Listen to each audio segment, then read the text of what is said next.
hey, take a listen to this and let me know what you think. Right. Oh yes, I mean, guys, didn't you? You know, but they wouldn't even faze them. You have to say be like nah.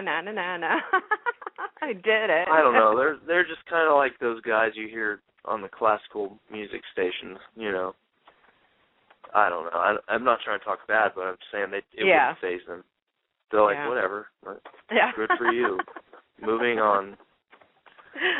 So, but still, I use it as motivation.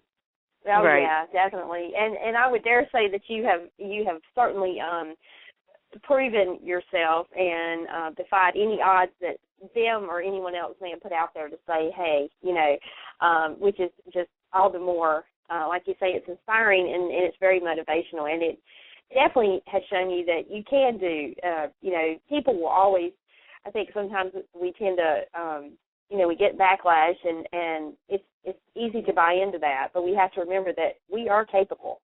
So you certainly have gone on to prove that you are capable and have exceeded expectations there.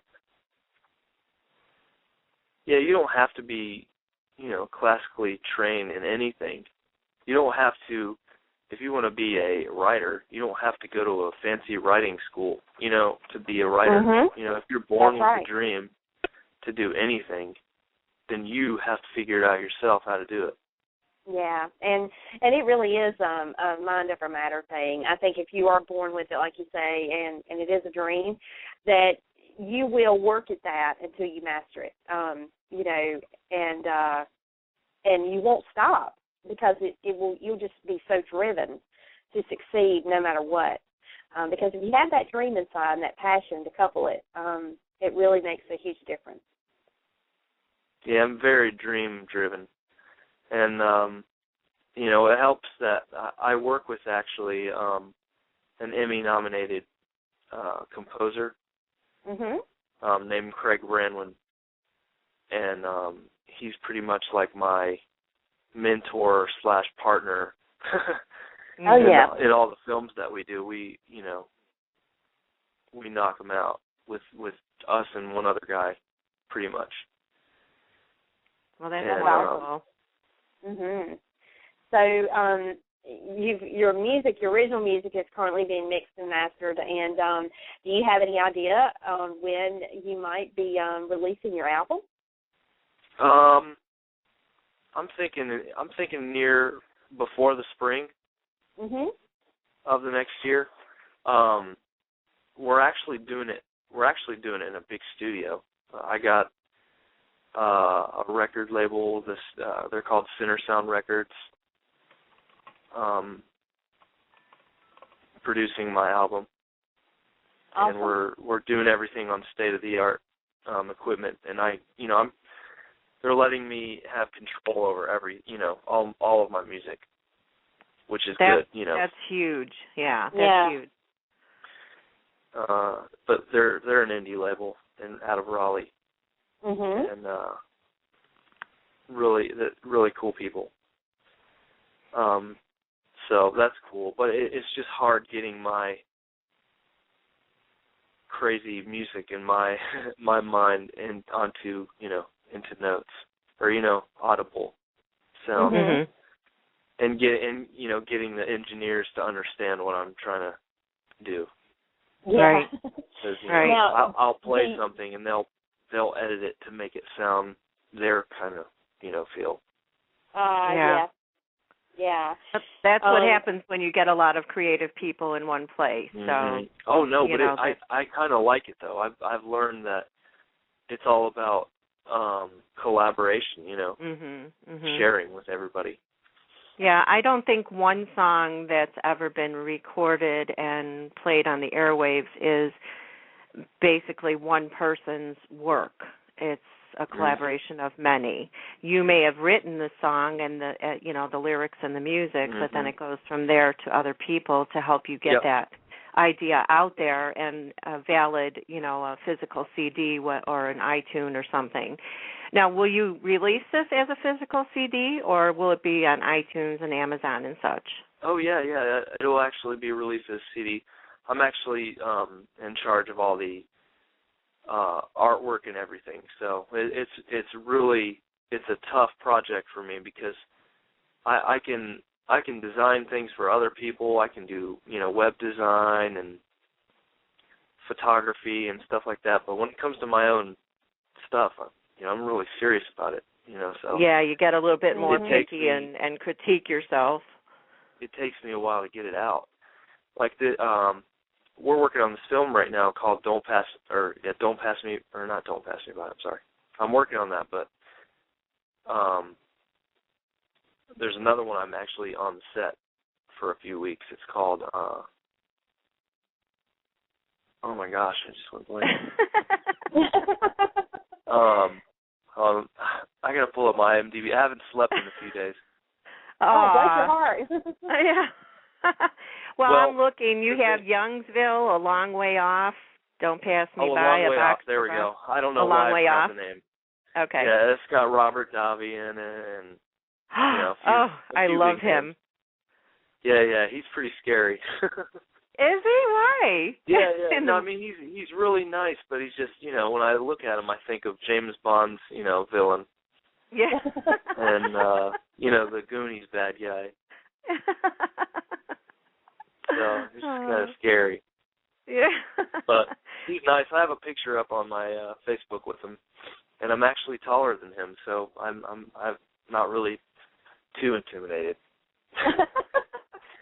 Well, but it's really his personality. Mhm. He's just got that gangster personality. But it's fun. I'm having to do music as we go, as well as mixing and booming the sound on location. Mhm. So it's a challenge. It's a lot of work. Now, how do you get into something like that? How do you get into a film? Do you submit music originally and then they go through people's music and find it, or how does that work? It was a freak accident. I worked one of the movies I did called Destiny Road, which was also kind of like a faith-based film. We picked up because I was speaking at the Living Arts College in Wake Forest. To a video game audio class about my game. So the professor takes me out to lunch and asks me if I want to do movies. And he had just got nominated for an Emmy, so he started getting all these gigs coming his way. So he needed to build a team, and he liked my work. And nothing I do is traditional. I have my own alien ways of getting the product finished, and they don't really understand it, and I don't understand how they do it. But the results come out good. The results come out good, and he keeps me around. So yeah. Hey, that's a great thing. We ran out of time, working on the movie, kind of, and I was like, I'll make music to these few scenes. So I took a keyboard in the other room, and I did the music for these few scenes, and then it turned out being everyone's favorite. They loved it. I mean, it was the scene itself, kind of, because I kind of took advantage. It was kind of a trippy scene, so I made it very rockish, rockin' orchestra, mixed kind of thing. But and that just led to doing more music and working on more projects. And I have a song on iTunes right now that just released last week, which is a children's book. Really? Called Read. It's a Read with Max. It's a children's book, and there are a series of songs that go along with the books. And I'm actually the voice of Max, the main character of the cartoon. So oh, cool. Yeah. So just strange stuff like that. That is. I mean, you're more than just an indie artist. Like I thought you were. You know, you're involved in so many different ways. You're so creative in so many different ways. You should be really proud of yourself. I would love to have your mind for like a day. I know, really. Because I could be creative in one way, but not like, I mean, you do everything. Well, I'm a little strange. I mean, you can ask anyone I work with or know. I'm a little out there. But I well, you it. don't sound like it. It wouldn't be fun if I wasn't, you know, so right. nerdy and dorky. Well, but as I listen to you talk about what you've done with your career so far, you know, my mind keeps going back to what you said a little bit earlier about the whole East Carolina rejection, you know, music school rejection thing. It's like, whoa, huge loss for them, you know.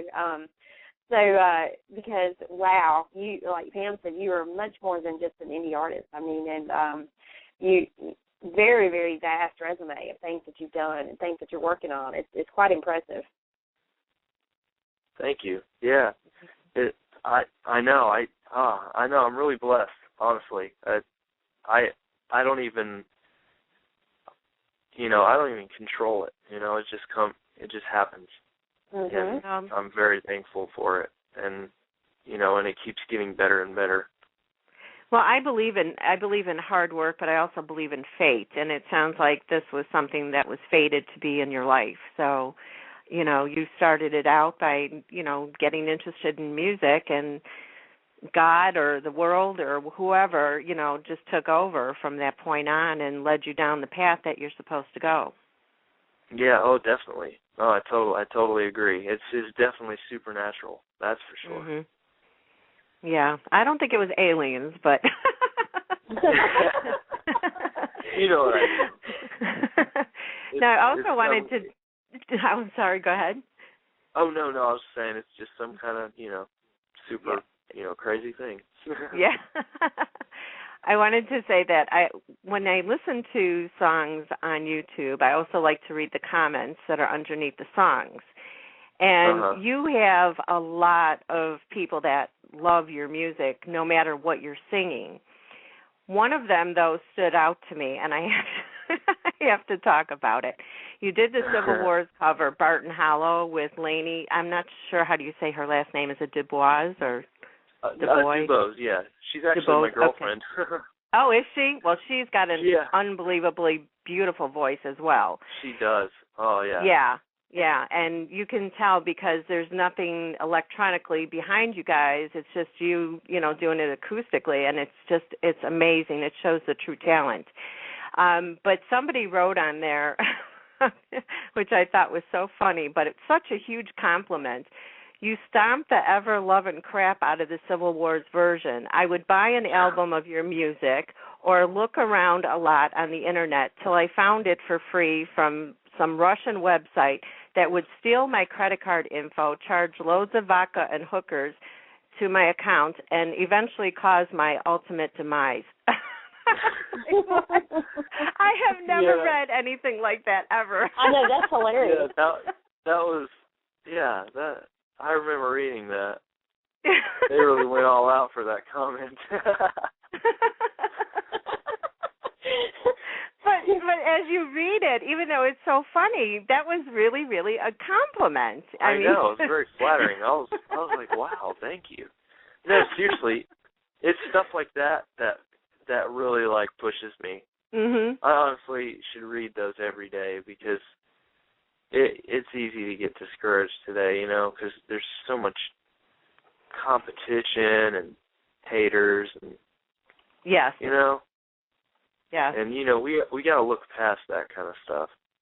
Yes. Yeah, if you concentrate on negativity, that's what you're going to have on your life. So we believe, Dawn and I, in concentrating on the positive and being around people that are going to bring us positive vibes in our life. Mm-hmm, oh, definitely. Sure. I totally agree with you. Anyone negative in your life needs to, you know, you need to get away because it's just gonna. It'll bring you down. Only, mm-hmm. Yeah, exactly. Yeah, and Energy karma only is passes from karma. one. What's it? I was just going to say karma is